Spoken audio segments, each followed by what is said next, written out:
चलिए, नमस्कार दोस्तों। Welcome to the fourth lecture of metallurgy metallurgy 4। इसके पहले अपन जनरल प्रोसेसेस की सारी बातें कर चुके हैं कि what is concentration, what is like और क्या होते हैं, मिनरल्स क्या होते हैं, गॉज और ये सब गॉज लिगैंड और ये सब बातें अपन कर चुके हैं। सारी बातें कर चुके हैं, एल्सिनेशन, रोस्टिंग, है ना। और इसके अलावा फोर्थ रोटेशन, इलेक्ट्रोमैग्नेटिक सेपरेशन, ये सब करी थी ना। फोर्थ रोटेशन, इलेक्ट्रोमैग्नेटिक सेपरेशन और क्या था, मैग्नेटिक सेपरेशन और हाइड्रोलिक वॉशिंग, वो उधर की चीजें थी। और केमिकल प्रोसेस क्या थी, लीचिंग थी, है ना। फिर नीचे आए थे, फिर अपन ने क्या देखा था, कैल्सिनेशन और रोस्टिंग। फिर उसके बाद रिडक्शन प्रोसेसेस में आए थे। रिडक्शन प्रोसेस में carbon reduction, aluminium reduction, self reduction, pyrometallurgical reduction, hydrometallurgical reduction, ये सब बातें दोस्तों अपन ने करी थी। उसके बाद अपन आए थे प्यूरिफिकेशन। प्यूरिफिकेशन पे अपन ने पोलिंग बात करी थी, लिक्वेशन करी थी।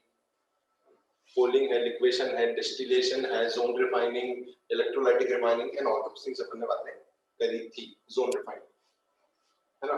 कुछ बातें अपन ने नहीं करी एज आई एम सेइंग, क्योंकि मेरे को एनसीईआरटी में फिलहाल वो चीजें नहीं दिख रही। एलिंगम डायग्राम अपन ने बहुत डिटेल में बातचीत करी दोस्तों, बट फार्क प्रोसेस, पेटिंसन प्रोसेस की बातें अपन ने नहीं करी। उसके बाद बेसमराइजेशन की नहीं करी है, बेसमराइजेशन की कॉपी में कर लेंगे थोड़ी बहुत, और कुपलेशन की बहुत ज्यादा नहीं करी है। और भी कुछ चीजें जैसे सरफेक्स प्रोसेस और ये सब एल्यूमिनियम के लिए होती है, वो भी एनसीईआरटी में नहीं है फिलहाल। ठीक है, तो उन सब की बातें अपन ने ज्यादा नहीं करी है। तो आज अपन पढ़ते हैं individual metallurgy of elements. Iron, aluminium, copper, ये तीनों बहुत ही ज्यादा इंपॉर्टेंट। आयरन के एल्यूमिनियम, आयरन की metallurgy, that is blast furnace और इससे रिलेटेड बहुत क्वेश्चन पूछे गए हैं और पूछे भी जाएंगे। एल्यूमिनियम में जो इलेक्ट्रोलाइटिक प्रोसेस होते हैं उससे तो क्वेश्चन आते हैं, रेगुलरली आते हैं।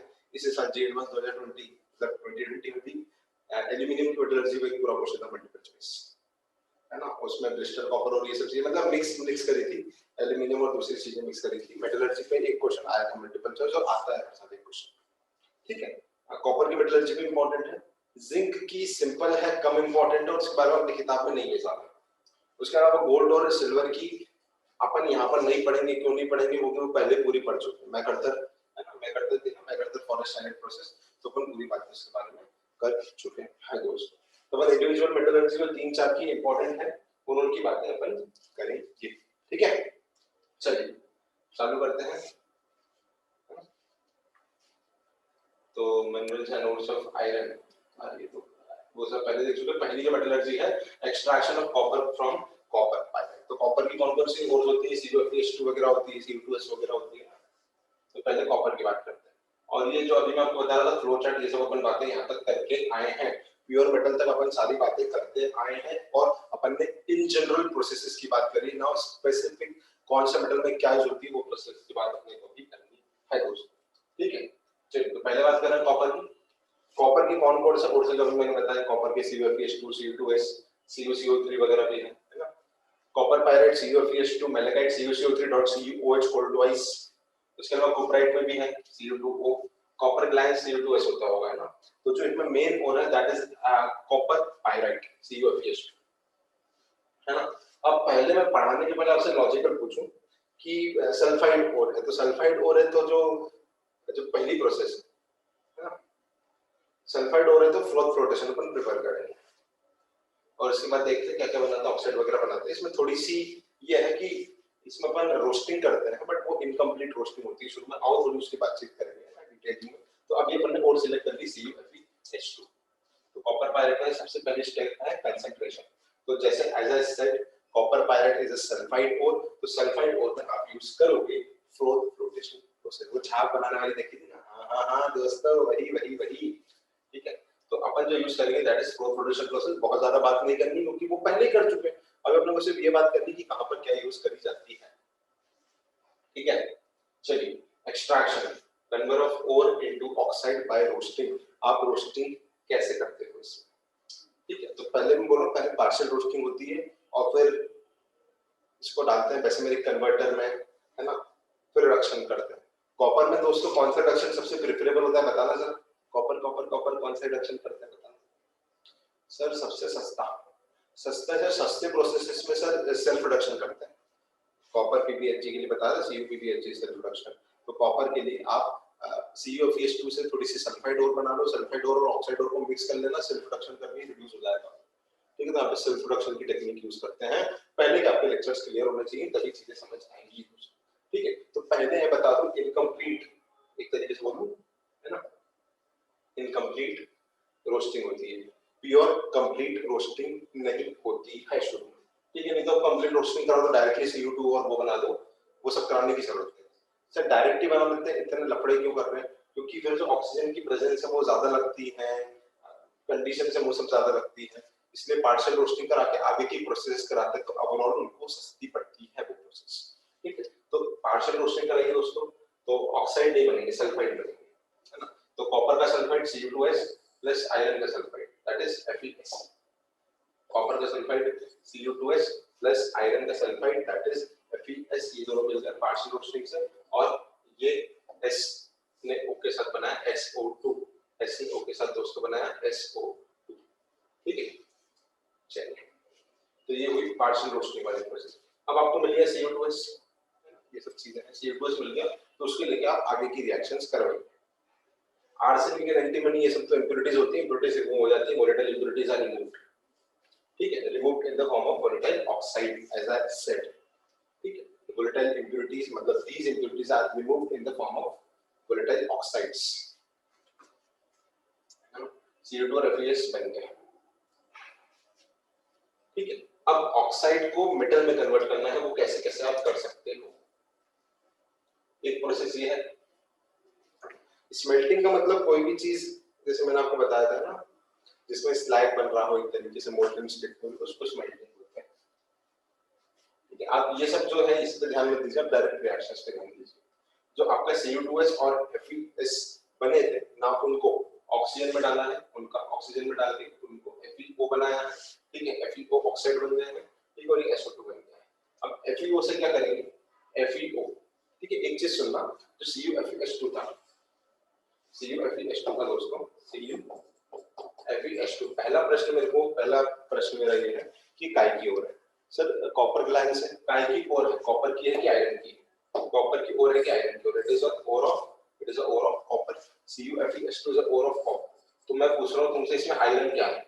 सर कॉपर की अगर ओर है तो आयरन इंप्योरिटी है। ठीक है, जो बाकी की वोलेटाइल इंप्योरिटीज है, आर्सेनिक, एंटीमनी, वो तो वहीं पे रिमूव हो गई थी ऑक्सीजन के साथ, बाकी अभी भी आयरन पड़ा है, आयरन को भी तो निकालना है आपको, तो कॉपर की ओर चाहिए। ठीक है, तो जो आयरन है वो आपको सल्फाइड के फॉर्म में था, कॉपर भी सल्फाइड के फॉर्म में था, आयरन सल्फाइड को उठा के ऑक्सीजन के साथ रिएक्शन करके आयरन ऑक्साइड बना।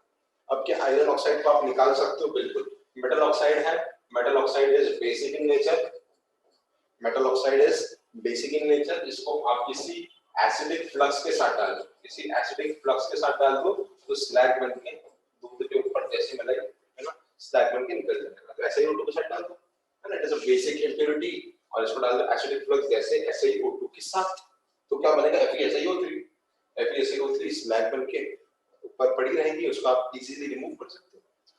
तो ये Fe की इंप्योरिटी जो है दोस्तों, वो अभी रिमूव हो चुकी है। ठीक है, चलिए, नाउ ये उस प्रोसेस के बारे में बात करी गई है, बट एक सीरियस बात बताऊं, ये अपन सिर्फ मैंने विजुअल्स दिए हैं इस चीज के लिए, सब एनसीईआरटी में इतने कॉपर को लेके इतनी बातें नहीं करी गई है ना। आयरन को लेके तो उन्होंने भी काफी बातें करी है, बट ये सब जैसे मैंने आपको बताया FeSiO3 इज अ स्लैग, और स्लैग तो पहले भी आपको बता चुका हूं, दूध के ऊपर जैसे मलाई, तो स्लैग पर बन के उसको मोल्टन मेटल के ऊपर स्लैग बन के उसको निकाल सकते हो, है ना। तो ये सब चीजें हो गई हैं। नाउ अब क्या करना है आपको, बेसिमर, ये इंपॉर्टेंट चीज है, इस पर क्वेश्चन पूछे जाते हैं। वो पहले वाली तो ठीक ठाक थी, वो तो आपने इंप्योरिटी निकाली ना, उससे आपने कॉपर का कोई बहुत भला नहीं करा, आपने उसकी इंप्योरिटीज निकाली है आयरन की, और this is very important reaction. Bessemeric converter लेता है ना, बेसिमेरिक कन्वर्टर, देखो दोस्तों मेरी ड्राइंग इतनी अच्छी नहीं है, तो एक ऐसा कन्वर्टर होता है सिलेंड्रिकल रेक्टेंगुलर टाइप का, उसमें ये सब चीजें होती है।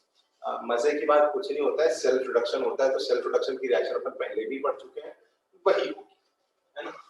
चलिए, हाँ, मेट सीधे सीधे क्वेश्चन पूछ सकता है, सीधे सीधे, व्हाट इज मेट? मेट भी बोलते हैं, इसको मेटे भी बोलते हैं। तो जो मिक्सचर है CO2S और FeS का, है ना, उस मेटे को डालते हैं अपन बेसिमेरिक कन्वर्टर में। ठीक है, बेसिमेरिक कन्वर्टर में आप थोड़ी सी एयर डालते हैं, उससे क्या होता है, उससे ऑक्सीडेशन होता है सल्फाइड ओर का, और ऑक्साइड्स में कन्वर्ट होते हैं, और फिर ऑक्साइड और सल्फाइड अगर दोनों होंगे तो फिर सेल्फ रिडक्शन करके आपको कॉपर मेटल मिल जाएगा। ठीक है, चलिए, CO2S plus O2 gives CO2O plus SO2, now अब सल्फाइड और ऑक्साइड दोनों है, तो आप क्या करो, ऑक्साइड और सल्फाइड ये दोनों है, तो आपको अच्छे से पता होना चाहिए कॉपर के लिए क्या करते हैं। कॉपर के लिए सेल्फ रिडक्शन इज वेरी सस्ती प्रोसेस, ठीक है, क्योंकि आपको थोड़ी सी हवा का झोंका देना पड़ेगा, थोड़ी सी ऑक्सीजन का झोंका देना पड़ेगा, बहुत सारी ऑक्सीजन नहीं देनी पड़ेगी। सर दे तो फ्री में तो मिलती है भाई ऑक्सीजन, बड़े लेवल पे फ्री में नहीं मिलती है ना, ये मत बोलना सर ऐसे एयर से ले लो पूरी की पूरी, नहीं, उसमें बहुत कम होती है, बड़े लेवल पे आपको ऑक्सीजन एक्सटर्नली देनी पड़ती है, तो उसका भी दोस्तों खर्चा होता है। तो कम ऑक्सीजन दो, ऑक्साइड बनो। सर ज्यादा दे दो तो भी ऑक्साइड बनता, हाँ, तो फिर पूरा सल्फाइड ऑक्साइड में कन्वर्ट हो जाता, आपके पैसा वेस्ट होता। अभी थोड़ा सा सल्फाइड और थोड़ा सा ऑक्साइड है, और जब उस व्यक्ति में प्रबलता है, जब उस व्यक्ति में क्या बोलते हैं उसको, योग्यता है, कॉपर में योग्यता है, तो उसको पहचानो। कॉपर मर्क्यूरी और लेड में योग्यता है सेल्फ प्रोडक्शन करने की, तो उस योग्यता को पहचानो, खर्चा कम करो, ठीक है। अब क्या होगा, self production, copper plus SO2, है ना। अब एक चीज बताता हूँ आपको, इंपॉर्टेंट चीज, वैसे यहाँ पे स्लाइड में भी मैंने इंक्लूड करी है, कि ये जो SO2 निकलती है, SO2 जो गैस निकलती है, वो फ्लफी टाइप मतलब ब्लिस्टर्स देती है। ये जो कॉपर मिलता है ना, इसको बोलते हैं ब्लिस्टर कॉपर, खैर जो बाद में ये सब चीजें मैंने इंक्लूड करी है, ये सब में बाद में इंक्लूड अभी यहीं पे करी है ना, तो थोड़ी सी और बातें बताएंगे उसके लिए। अभी सीधा सा मुद्दा ये है कि आपने आयरन को तो निपटा दिया, आयरन की ऑक्साइड बना के उसको SiO2 के साथ रिएक्शन करवा के FeSiO3 स्लैग बना के चिट्टी बैंगन चिट्टी कलाई दूध के ऊपर जैसे में FeSiO3 को निकाल दिया, ठीक है। उसके अलावा CO2S बच गया, तो CO2S का सेल्फ प्रोडक्शन करके कॉपर बना दिया। सिंपल सी प्रोसेस है, जहां होती है उसे बोलते हैं बेसिमेरिक कन्वर्टर बोलते हैं उसको, बेसिमर कन्वर्टर हुई, बेसिमेरिक कन्वर्टर भी हुई, है ना। तो ये ऐसा आपका कॉपर का होता है। देखो अच्छा, आप तो सब गंदा बोल रहे थे, आप तो अलग बोल रहे थे, तो अच्छा डायग्राम है, बिल्कुल ये अच्छा डायग्राम, ठीक है, ये अच्छा डायग्राम है। यार डायग्राम याद नहीं रखना, है आपको, सिर्फ आयरन का डायग्राम याद रखना है, ठीक है। अब ये चीज जो मैं बोल रहा था ना, ये मैंने यहाँ पे इंक्लूड कर दी है, ठीक है। आई वाज सेइंग दिस ना, कि जैसे आपका कॉपर जो निकला और SO2 निकला, अब जो हीट है वहां पर हीट मार्केट, तो इस कॉपर को आप क्या करोगे, सैंड के मोल्ड्स, मतलब ढांचे में, कभी आपने देखा होगा फाउंड्री शॉप, कॉलेज में फर्स्ट ईयर में देखोगे फाउंड्री शॉप में आप जो सैंड रहती है ना, सैंड के ऐसी प्लेट्स लेते हो और फिर सैंड की प्लेट्स में चीजें डालते हो, तो सैंड हीट को एब्जॉर्ब कर लेता है, ऐसा होता है, ठीक है। तो सैंड मोल्ड्स में अपन डालते हैं कॉपर को, और ये साथ में देखो SO2 निकली। अब जो SO2 निकली है ना यहाँ से, ठीक है, this leaves blister on surface. Exact question में फिर से बोल रहा हूँ, 2020 में इस पे एक ऑप्शन था, उन्होंने शायद तक एग्जैक्टली मुझे याद नहीं, बट ऐसा बोला था, the blister of copper is due to the escape of CO2। बच्चा जो उसमें टिक कर गया, अबे SO2 के कारण ब्लिस्टर आते हैं, CO2 के कारण ब्लिस्टर नहीं आते हैं, CO2 तो निकलती भी नहीं है कॉपर की मेटलर्जी, है ना, ऐसा था। सर एक ही बार आया कि मैं फिर से बोल रहा हूँ, हजारों बार बोल रहा है कि इनऑर्गेनिक में बहुत ही ज्यादा रिपीटेशन होता है दोस्तों, बहुत ही ज्यादा इनऑर्गेनिक केमिस्ट्री, तो ये रिपीटेशन होती है, ठीक है। तो जो SO2 निकलेगी, अब सर ये आप तो फालतू बात कर रहे हो, ब्लिस्टर मतलब क्या, ब्लिस्टर मतलब चमक, हाँ काइंड ऑफ दैट, बट अच्छी चमक।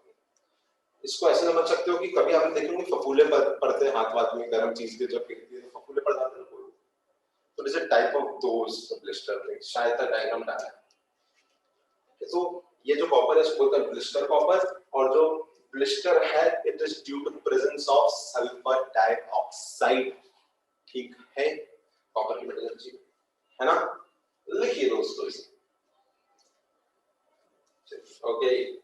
ब्लिस्टर कॉपर 99% पुअर नहीं प्योर, ठीक है। ऐसे मैंने बोला ना, ऐसे पकोड़े पड़ जाता है, तो इट्स लाइक पकोड़ा, हाँ पकोड़ा पड़ गया, ठीक है, this is blister copper. Step 3 refining, copper के लिए इलेक्ट्रोलाइटिक रिफाइनिंग यूज करता है, अपन उस दिन भी पढ़ा था, CuSO4 लेते हैं, एनोड लेते हैं, इंप्योर मेटल का कैथोड लेते हैं, प्योर मेटल का सॉल्यूशन लेते हैं CuSO4 का, है ना। तो ये अपन पहले पढ़ चुके हैं, इसके लिए इसकी बात मैं नहीं कर रहा हूं। इम्प्योरिटीज Ag और Ag जो थी, तो मुझे सर गोल्ड की इम्प्योरिटी पे बहुत कम होता है ये जी, तो वो तो ठीक ही है। तो ये सब मैं पढ़ा चुका हूं, तो मैं फिर से सिर्फ विजुअल चला रहा हूं ताकि आप रिवीजन कर लो उस चीज का, बोलूंगा नहीं क्योंकि फिर वो लंबा चल जाता है ना। ओके 99.99%, क्योंकि इलेक्ट्रोलाइटिक मेथड है, और इलेक्ट्रोलाइटिक मेथड में दोस्तों पेशेंट प्योरिटी बहुत अच्छी है ना। ओ क्या बात है, this is copper pirate. CO2 से जब जमीन के अंदर से खोदते हो है ना, जेसीबी की जब खुदाई करते हो।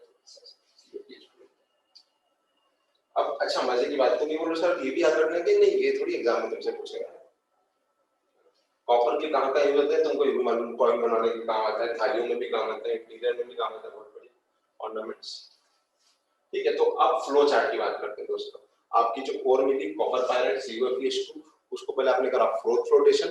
फ्लोट फ्लोटेशन करा तो जो बाकी के इंप्योरिटीज हैं, जो फिजिकल इंप्योरिटीज है, फिजिकल इंप्योरिटीज निकल गई और का कंसंट्रेशन हो चुका है। ठीक है, कंसंट्रेटेड CuFeS2 मिल गई। आप क्या करते हैं, इसमें पार्शियल रोस्टिंग करते हैं, फिर CO2 से फेस मिलता है। सर पार्शियल तो इसमें तो प्योर लिखा है, अबे मैं सिर्फ बता रहा हूँ पार्शियल रोस्टिंग, नाम तो उसका रोस्टिंग ही बोलोगे आप। ठीक है, तो इसके बाद जब रिडक्शन करते हैं तो रिडक्शन बेसिमरिक कन्वर्टर में सेल्फ रिडक्शन होता है। फिर स्मेल्टिंग क्यों बोला, स्मेल्टिंग क्यों बोला, अगर आपने तो कर तो आपने तो सेल्फ रिडक्शन बोला, वो सेल्फ रिडक्शन ही था। स्मेल्टिंग मतलब जहां पर पे भी स्लैग बने। सर यहाँ स्लैग बनता है क्या दोस्तों, FeSiO3 का यहाँ पे स्लैग बन रहा था, तो जहां पर भी स्लैग बने, जहां पर भी रिएक्शन मोल्टन फॉर्म्स में जाए, उसे स्मेल्टिंग आप बोल सकते हो। Smelting does not necessarily mean carbon reduction, बिल्कुल नहीं, ये असत्य कथन है, असत्य स्टेटमेंट है। स्मेल्टिंग मतलब कार्बन रिडक्शन नहीं होता है, carbon reduction is a type of smelting. Smelting मतलब जहां पे स्लैग बने, जहां पर मोल्टन कंडीशंस हो, और यहाँ पर भी स्लैग बना तो इसलिए स्मेल्टिंग लिखा है। नहीं सर आप स्मेल्टिंग मत बोलो, आप तो सर सेल्फ प्रोडक्शन बोलो, तो ठीक है दोस्तों मैं सेल्फ प्रोडक्शन बोलूंगा, मेरे को इसमें कोई आपत्ति नहीं है, क्योंकि self production is better word. फिर बन गया प्योर पीएच तो बेसमराइजेशन कर दिया, और एज आई सेड मैंने पहले ही बोला तो कॉपर में बेसमराइजेशन पढ़ाऊंगा, तो बेसमेरिक कन्वर्टर में आपका ब्लिस्टर कॉपर बन गया, ब्लिस्टर कॉपर बनता है, ब्लिस्टर कॉपर बनता है। ठीक है, और फिर इसके बाद इलेक्ट्रोलाइटिक रिफाइनिंग करते हैं तो फिर प्योर कॉपर बनता है। इलेक्ट्रोलाइटिक रिफाइनिंग करते हैं तो फिर प्योर कॉपर बनता है। तो दोस्तों कॉपर के बारे में अपन ने सारी बातें कर ली है, कॉपर के बारे में सारी बातें कर ली, और yes it is important, yes it is important for exams, is it clear और नॉट। अब आपकी चीजें आपने सोचा होगा सर पहले ये रोस्टिंग और ये सब क्यों पढ़ाया था, फ्लोट फ्लोटेशन सब क्यों पढ़ाया था, ये इसलिए पढ़ाया था ताकि आप यहाँ पे रिलेट कर सकें, है ना। कुछ लोग क्या करते हैं, कुछ लोग इंडिविजुअल मेटलर्जी से चालू करते हैं और यहाँ पे पूरा पूरा पढ़ाते हैं, तो अगर मैं यहाँ पे फ्लोट फ्लोटेशन पढ़ाने लगता तो फिर वो फ्लो चार्ट ही मतलब ऐसा हो जाता कि कहाँ से चालू कर रहे हैं और 4 लेक्चर बाद यहाँ पे पहुंच रहे हैं, 3 लेक्चर। तो इट इज लाइक वो सब अपन पढ़ चुके हैं, जो ऊपर से बातें करते हैं कि होता क्या है, कैसे होता है, तो ये हमने देख लिया कॉपर कैसे होता है। ठीक है भैया आगे बढ़े, चलो तो कॉपर के बारे में बात कर ली दोस्तों, आगे बढ़ते हैं। Uses of copper तो देखो देख लीजिए। Question, wow, the question, the copper metal is extracted from is sulfide, carbonate, sulfate or chloride? बेशक sulfide, CO2. और question, okay, the mesomerization of copper gives. This is a good question. This is a good question. अच्छा खासा शुद्ध metal मिलता है। मेसोमेराइजेशन को अच्छा शुद्ध मेटल मिलता है, जो मैंने पहले बताया था, ब्लिस्टर कॉपर। 99 सर 99.99 बताया, अबे 99.99 तो इलेक्ट्रोलाइटिक रिफाइनिंग करने के बाद मिलता है, इसमें सिर्फ 99 लिखा है, तो 99 और 99.99 में बहुत फर्क है। इलेक्ट्रोलाइटिक रिफाइनिंग से 99.99 मिलता है, और जो आपको कॉपर मिलता है blister copper, that is approximately 99%, no issues with that. तो बेसिमाइजेशन के बाद तो ब्लिस्टर कॉपर मिलता है। This is it. Okay, now we will talk about zinc की जिंक का इंडिविजुअल एक्सट्रैक्शन। इतना इंपॉर्टेंट नहीं है, इसके बारे में आपकी किताब में ज्यादा कुछ नहीं दे रखा है, ऊपर से बातें करनी है इसकी। जैसे मैंने कॉपर के बारे में आपको थोड़ा सा भी बताया, बेसिमरिक कन्वर्टर और ये सब रिडक्शन प्रोसेस, ये सब आयरन के बारे में और डिटेल में देखेंगे, बट इसमें ज्यादा डिटेल में दोस्तों मैं पढ़ाऊंगा नहीं, क्योंकि अपनी किताब में नहीं है, बट मैंने इन स्लाइड्स में थोड़ा ज्यादा इंक्लूड करा है, ताकि अगर आपकी खुद की इच्छा हो तो आप इन स्लाइड से रेफरेंस ले सकते हैं ना, वर्टिकल रिटॉर्ट मेथड। जिंक की बात करें तो जिंक की और होती है जिंक सल्फाइड, जिंक कार्बोनेट, है ना। जिंक में बहुत सारे जिंक ब्लेंड मतलब ZnS, और फिर जिंकाइड ZnO, कैलामाइन ZnCO3, है ना। विलामाइट का तो मैं कोई फार्मूला है तो मेन जो और है दैट इज जिंक ब्लेंड। अब फिर से दोस्तों सल्फाइड और है, सल्फाइड और है, तुमको मालूम है फ्लोट फ्लोटेशन, है ना। Float flotation is a better process, but एक चीज याद रखना, अकेली फ्लोट फ्लोटेशन होना कंपल्शन नहीं है। आप फ्लोट फ्लोटेशन के साथ मैग्नेटिक भी कर सकते हो, और दूसरी क्या बोलता है हाइड्रोलिक वॉशिंग भी कर सकते हो, that is not a issue, multiple processes भी यूज कर सकते हो, ठीक है, मल्टीपल प्रोसेसेस भी यूज कर सकते हो। जैसे यहाँ पर उन्होंने कंसंट्रेशन के लिए लिखी ग्रेविटी प्रोसेस, ग्रेविटी सेपरेशन और लिविगेशन, ZnS के लिए। बट मैं दोस्तों बोलूँ अगर तुमको सल्फाइड 4 है, अगर तुम यहाँ पर फ्लो फ्लोटेशन भी बोलोगे तो कोई मना नहीं करेगा, कोई भी मना नहीं करेगा, ठीक है। बट ऐसा कोई फिक्स नहीं है कि एक ही मेथड अपनाई जाती है, आप एक से अधिक भी अपना सकते हैं, और वो अलग अलग कंडीशंस पे डिपेंड करती है कि उस समय कंडीशंस क्या है। तो ग्रेविटी सेपरेशन और फ्लो फ्लोटेशन, अच्छा इसमें तो सभी चीजें करेंगे। तो ग्रेविटी सेपरेशन से पहले क्या था, जो हल्की हल्की इंप्योरिटीज है वो हटा दी। इलेक्ट्रोलाइटिक सेपरेशन से क्या करा, जो इसमें आयरन ऑक्साइड, सर अब ये सब डिटेल में क्यों बता रहे हो, नहीं बताना चाहिए, ये सब लिखो दोस्तों, सुनना हो तो सुनो, ये आपकी इतना ज्यादा इंपॉर्टेंट नहीं है। ये ग्रेविटी सेपरेशन से हल्की इंप्योरिटीज हटा दी, इलेक्ट्रोमैग्नेटिक सेपरेशन से आयरन ऑक्साइड की इंप्योरिटीज हटा दी, और फिर फ्लो फ्लोटेशन से बाकी की इंप्योरिटीज आपने हटा दी। फ्लो फ्लोटेशन तो जिंदाबाद जिंदाबाद जिंदाबाद जिंदाबाद, ठीक चलिए। उसके बाद आपने ओर से ऑक्साइड करोगे, सीधी सी बहुत स्वाभाविक सी बात है, सल्फाइड ओर है, सल्फाइड ओर है जो प्रिंसिपल ओर है ZnS की, आपको रोस्टिंग ही करनी पड़ेगी, आपको एक्सटर्नल ऑक्सीजन देनी ही पड़ेगी, रोस्टिंग ही करनी पड़ेगी। कैल्सिनेशन तो कर नहीं सकते क्योंकि ZnS में इंटरनली ऑक्सीजन है नहीं, तो रोस्टिंग ही करनी पड़ेगी। ZnS plus O2 gives ZnO plus SO2, no issues in that. Sir balancing आपको खुद को करनी है ना, एक दो बार तो लिखिए। अच्छा ये साइड प्रोडक्ट्स कि ZnS plus O2 से ZnO और SO2 तो मिलता ही है, साथ में साइड प्रोडक्ट ZnSO4 भी मिल सकता है दोस्तों, ठीक है। तो ऐसे साइड प्रोडक्ट्स की बात करी है, और फिर ZnSO4 से शायद फिर से आप हीट करोगे तो ZnO मिल जाएगा।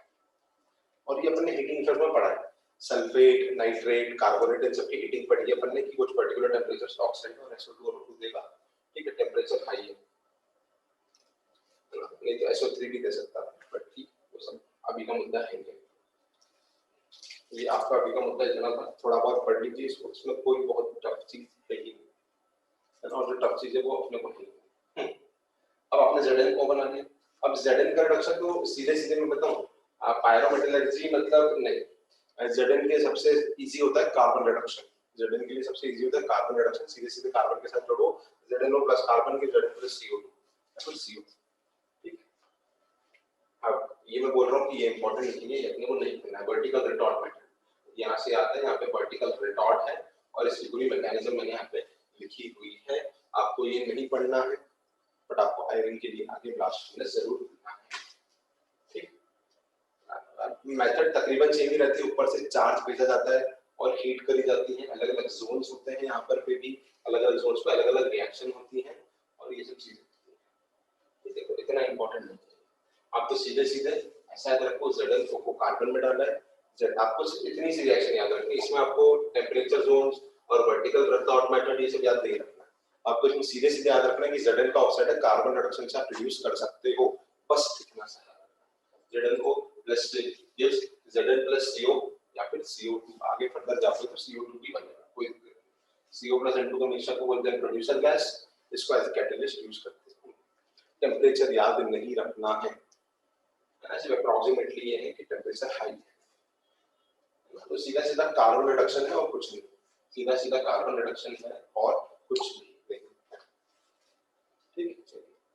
मेल्टिंग पॉइंट, बॉइलिंग पॉइंट दे रखे हैं, इतना जरूरी फिर से बोलना नहीं है, ये सब कंडेंसर, स्पेंटर, रेसिड्यू, ये सब चीजें। अब जिंक की रिफाइनिंग, Zn के लिए आप इलेक्ट्रोलाइटिक रिफाइनिंग लगा सकते हो, ZnSO4 का सॉल्यूशन ले लो, एनोड जो ले लो इम्प्योर Zn ले लो, और कैथोड ले लो प्योर Zn, इलेक्ट्रोलाइटिक रिफाइनिंग लगाते हैं, इलेक्ट्रोलाइटिक रिफाइनिंग लगाते हैं, ठीक। ओके, ZnSO4 का सॉल्यूशन लेते हैं, और फिर से वही बोला, ओ इसको कुछ अलग कर दे, गजब गजब गजब, रिफाइनिंग में लगाते हैं, क्या बात कर रहे हो, Zn की नहीं लेते हैं, गजब गजब, इसलिए तो मैं बोल रहा हूँ ये आपको अपनी किताब में नहीं मिलेगी, एनसीईआरटी में भी पढ़ना है आपको, ये इंपॉर्टेंट नहीं है कि जिंक में कैथोड किसका एनोड किसका, देखो सीरियसली मेरे को भी आती और नहीं मैं उसको याद रखता, बट ये चीज जरूर याद होना चाहिए कि Zn की रिफाइनिंग के लिए इलेक्ट्रोलाइटिक रिफाइनिंग यूज करते हैं, जैसे मैंने आपको रिफाइनिंग में पहले बताया था, 4 मार्क का जेईई मेंस में क्वेश्चन आएगा सीधा सीधा, क्या कि किसकी रिफाइनिंग के लिए क्या यूज कर सकते हो, वो आपको याद होना चाहिए पहली चीज। दूसरी चीज जिसकी रिफाइनिंग अपने सिलेबस में CuSO4, उसके कैथोड एनोड सॉल्यूशन सब याद होना चाहिए। इसमें से आपको याद होना चाहिए इलेक्ट्रोलाइटिक रिफाइनिंग इज सफिशिएंट। फिर भी एक बार आप कॉपी में देख लोगे तो कुछ अच्छा हो जाएगा, तो इसकी रिएक्शंस वगैरह होती होंगी, कुछ वोल्टेजेस वगैरह, तो ये सब चीजें है ना। जिंक ऐसा लगता है वाओ, जिंक के बहुत सारे काम आते हैं, तो आपको ये भी मालूम है जिंक तो वैसे भी बहुत काम, जिंक कॉपर एल्यूमिनियम आयरन ये सब काम आते हैं, इसलिए तो अपन पढ़ रहे हैं। गोल्ड सिल्वर भी वन काम आता है, इसलिए तो पढ़ रहे हैं। जो चीज काम आती है उसी की मेटलर्जी तो अपन पढ़ेंगे, ना। तो अपन ने जिंक की मेटलर्जी दोस्तों पढ़ ली है। जिंक ब्लेंड लीजिए, जिंक ब्लेंड में फोर्स रोटेशन ग्रेविटी सेपरेशन सब करते हैं, है ना। ग्रेविटी सेपरेशन, इलेक्ट्रोलाइटिक सेपरेशन और sorry electromagnetic separation, then force rotation. Concentrated ZnS मिल गया, देन रोस्टिंग करा दो, ZnO मिल गया, ZnO मिल गया, देन कार्बन रिडक्शन या स्मेल्टिंग करवा दो, reduction by modern vertical retort process, उसका नाम है वर्टिकल रेटॉर्ट। ठीक है, फिर क्रूड जिंक मिल गया, फिर इलेक्ट्रोलाइटिक रिफाइनिंग करा दो तो प्योर जिंक मिल जाएगा। ठीक है, तो जिंक की बात हमने कर ली है दोस्तों। गैल्वेनाइजेशन में भी जिंक यूज होता है ना, और जिंक के अलॉयज भी बनते हैं, जैसे ब्रास और जर्मन सिल्वर ये सब। एक इंपॉर्टेंट चीज सुनो, मेरे को बहुत अच्छी चीज याद है यहाँ से, अलॉय की। अलॉय जो अलॉयज है वो मैं क्लास में नहीं लूंगा सर। आपने कोर्स तो बहुत सारी क्लास में दे दी, जितनी बोली थी, जितनी आपने याद करने को ली, तो उससे आधी तो आपने क्लास में दे दी, बट आधी नहीं तो ली, आधी नहीं मिली ना, बट वो भी याद रखनी। ऐसा मत बोलना सर आपने जो क्लास में ZnS और ZnFeS2 ये सब पढ़ा दिए, ये सब लेंगे भैया। जो अलॉयज आपको मैंने फर्स्ट लेक्चर के बाद कभी भी अलॉयज की और कोर्स की जो मैंने आपको लिस्ट दी थी, दो पेज के आसपास की थी, तो वो आपको याद होना चाहिए, वो आपको याद होना चाहिए। ठीक है, कोर्स तो फिर भी अपन थोड़ी बहुत इंक्लूड कर चुके हैं, बट अलॉयज आपको वहीं से रखना है कि ब्रास क्या होता है, और ये बट बहुत सारे अलॉयज होते हैं, बहुत सारे अलॉयज होते हैं, 5-6, वो आपको याद रखना है। स्टेनलेस स्टील में कितना परसेंटेज क्या होता है, ये सब चीजें आपको याद रखनी है, क्योंकि ये भी अपने सिलेबस का पार्ट है, जेईई मेंस में आ सकता है दोस्तों। ठीक है, तो जिंक के बारे में अपन ने बातें कर ली। अलॉयज अगर आप नहीं करे हो तो पहले उसे याद करके कम से कम कॉपी में 2 बार लिख लीजिए, जितने याद हो ठीक, वरना धीरे धीरे याद होंगे, आप जितने जितने क्वेश्चन लगाएंगे होंगे। अब आगे की चीजें अपन इसके सेकंड पार्ट में देखेंगे। मेनली आयरन और एल्यूमिनियम बचा है, और वो दोनों बहुत ही ज्यादा इंपॉर्टेंट है। ठीक है दोस्तों, तो आयरन और एल्यूमिनियम की बात अपन करेंगे।